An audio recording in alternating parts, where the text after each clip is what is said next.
So it has a boring name, but it is a fascinating piece of equipment. It is called an MRL. It is short for a multiple rocket launcher. And as you probably guessed, and as the name suggests, it is a type of weaponry that will spit out multiple rockets in a single go. And it sounds pretty basic now, but it really did revolutionize warfare when the Soviet Union first trotted them out during World War II. The American version came off the line in the 1980s, much later than the Russians, and it is still an important part of the American military arsenal till this day. It has 2 launchers that can hold up to 6 rockets each. They can all be fired in under a minute, and with just a 3-person crew, hitting targets close to 200 miles away makes it a very effective and efficient weapon. And there is a kind of compact version of the MRL as well, because this machine is smaller, it is lighter, it is much easier to move around on a battlefield. And the company that makes it says that it is perfect for what they call shoot and scoot. And you can fire, relocate, reload, and fire again. You can do all of this in just a few minutes. And it is easy to see why this kind of rocket launcher is such a high-value weapon on any battlefield. The cabins are armored, so they offer some level of protection for the troops that are inside of them. They have a long range, as I mentioned, so you do not have to engage too close with the enemy. You don't have to get to the front lines. And you can shoot a ton of rockets in a very short period of time. Now, all that put together is why this missile system has been very high on Ukraine's munitions wish list.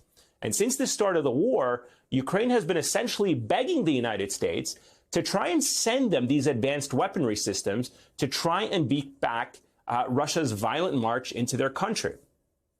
But there's a reason that the United States did not send them on day one of this war. Multiple rocket launchers are substantially more advanced than any of the weaponry Ukraine currently has. And unlike the Stingers and the Javelins, the names that we've all grown accustomed to, the U.S. has already sent those. The rocket launchers, these MRLs, they have long ranges, which could give Ukraine the ability not only to deter Russian aggression inside of Ukraine, but it gives them the ability to strike inside of Russia. Now, if Ukraine were to use American weaponry to fire rockets across its border into Russia, it would be a serious escalation with international ramifications.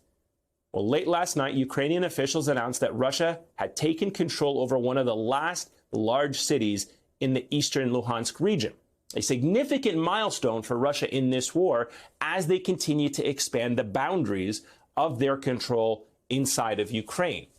U.S. military officials are signaling that the next few weeks could bring a decisive phase in this war, which is why this could not have come at a better time for Ukraine. President Biden announcing that the United States will now be sending those advanced rocket systems to Ukraine. Though perhaps as a compromise between Ukraine and Russia, they are not sending those big souped-up versions that I was describing that can reach hundreds of miles. Instead, they are sending the, baby rocket launchers, the shoot and scoots that only have the ability to reach a few miles into Russia, far away from any major civilian centers.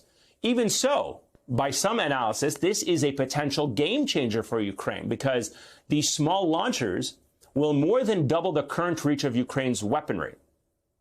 Ukraine has reportedly promised the United States that they would not use these weapons, these new rocket launchers, to strike inside of Russia's borders. Perhaps even Russian troops that are making their way or Russian supplies that are making their way into Ukraine. They have promised not to do that, though predictably, Russia says that the United States is, quote, deliberately pouring oil on the fire by sending Ukraine these new rocket launchers.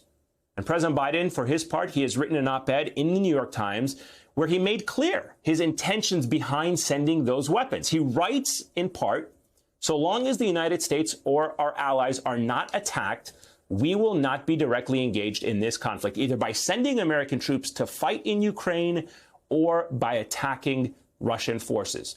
We are not encouraging or enabling Ukraine to strike beyond its borders. We do not want to prolong the war just to inflict pain on Russia.